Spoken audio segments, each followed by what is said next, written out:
دوستوں ہمارے لوگوں میں یہ ہوتا ہے کہ بچے جب چھوٹے ہوتے اور بولنے کے قابل ہو جاتے تو ہم انہیں مدرسہ میں بھی اسکول کے ساتھ ساتھ مدرسہ میں بھی ڈالتے ہیں، مطلب وہاں وہ قرآن مجید کا جو علم ہے، جو سبق ہے وہ سیکھتا ہے۔ تو یہ سٹوری ہمارے محلے، اپنے ہی محلے کی ہے۔ ہمارے جو پورے محلے میں جتنے بھی بچے تھے وہ سب جو ہے نا شام کے ٹائم مدرسہ جاتے تھے۔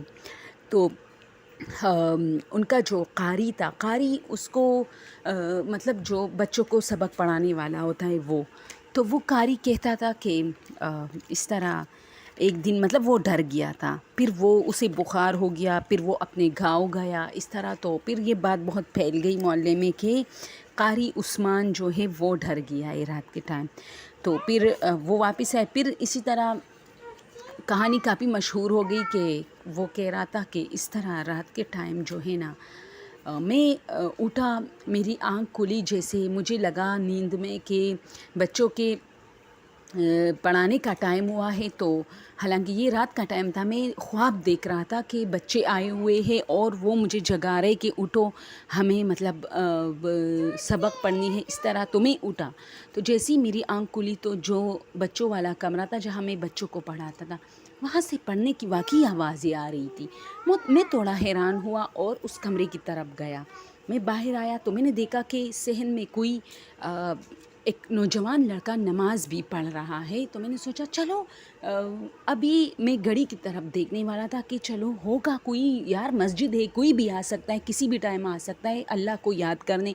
تو میں نے اس کی طرف دیکھا، گھڑی کی طرف، تو یہ 3 بج رہے تھے۔ میں حیران تھا کہ چلو یہ شاید مسافر ہے، کوئی رستے میں مسجد ملی تو یہاں آ کے نماز پڑھنے کے بعد شاید اور صبح ہونے کا انتظار کرنے کے لیے یہاں آیا ہوگا تو نماز پڑھ رہا ہے۔ اب میں کمرے کی طرف گیا کہ یہ بچے ان کے ساتھ شاید آئے ہیں یا اس طرح، میرے ذہن میں کافی وہ وسوسے آ رہے تھے۔ تو میں نے جیسی دروازہ کھولا، اب تیز تیز آ رہا ہے نا کہ اس طرح قاعدہ جو بچے پڑھتے ہیں کہ الف با تا سا، یہ آوازیں آ رہی ہے، میرے کانوں سے ٹکرا رہی ہے۔ اس میں ایک سریلی آواز بھی بیچ بیچ میں آتی تھی، جیسے کسی چھوٹی سی بچی کی آواز تھی، لیکن خیر لڑکوں اور لڑکیوں کی بچپن میں آواز ایک جیسی ہوتی ہے۔ تو خیر میں نے جیسی دروازہ کھولا، اور میرا دروازہ کھولنا تھا کہ آواز سب کچھ ختم، یعنی کوئی آواز نہیں تھی، وہاں کوئی نہیں تھا۔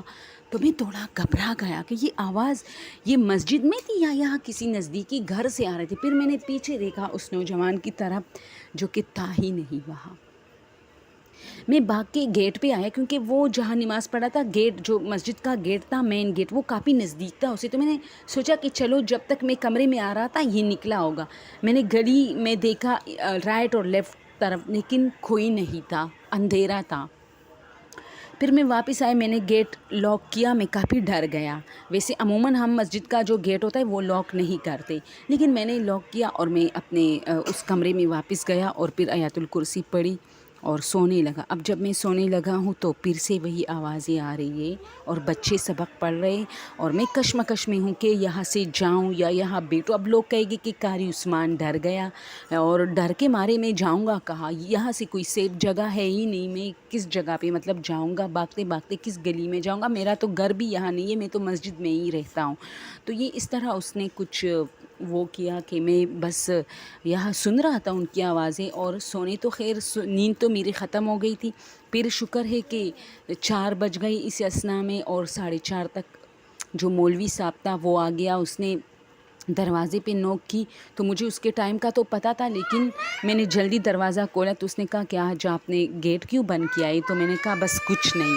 وہ جا کے اس نے اذان دی، اور یوں پھر میں نے اس کو بتایا کہ اسی طرح میں رات کو ڈر گیا ہوں، یہ اس طرح کے کچھ معاملات ہو گئے ہیں۔ تو اس نے کہا کہ چلو خیر ہے کہ تمہیں کوئی نقصان نہیں پہنچایا، اور جو سبق پڑھ رہے تھے تو اس کا مطلب ہے کہ مسلمس تھے، تو چلو شکر ہے کہ تمہیں نقصان نہیں پہنچایا۔ بس پھر اس دن کے بعد وہ اتنا ڈرا تھا کہ وہ گاؤں چلا گیا، اور گاؤں سے آتی اس نے اپنے لیے بندوبست کیا کہ اب وہ مطلب وہ مسجد میں اکیلا نہیں رہے گا، بلکہ کوئی نہ کوئی دوسرا بھی، کوئی قاری مولوی، اس طرح 2-3 لوگ تھے پھر وہاں جو رہنے لگے۔ تو اسی طرح ان کی ڈر بھی ختم ہو گئی اور ان کی جو علم تھی اس میں بھی کوئی رکاوٹ جو ہے پیدا نہیں ہوئی. تو بس یہ اسٹوری تھی آپ لوگ کے ساتھ شیئر کرنا چاہتی تھی. اگر پسند آئے ہو تو پلیز اس کو شیئر کیجیے. Thank you so much.